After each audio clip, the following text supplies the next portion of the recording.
Ano pong latest na impormasyon nyo kaugnay sa paghanap kay Senador De La Rosa at sa kaugnay na kaso ng Duterte Drug War sa ICC?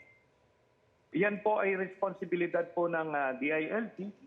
At kaya nga, kung bawasan siguro ni Secretary John Vic Remulla yung kanyang pagpe-presscon, mas matututukan niya yung paghahanap. Kasi ang dami nang nawawala. Si Bantag, si Leonardo, ito ngayon, si Bato de la Rosa, tapos si Atong Ang. Ang dami nang nawawala, hindi naman nila nahanap. So I hope they're doing it job. Pero kayo po ba nagbibigay din ng impormasyon o tumutulong para makahanap? Dahil alam natin marami din po kayong mga sources.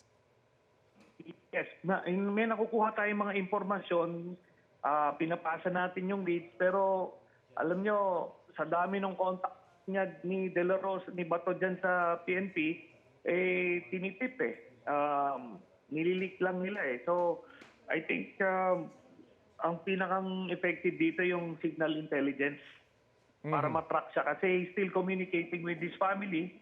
So, ma-trace naman yan.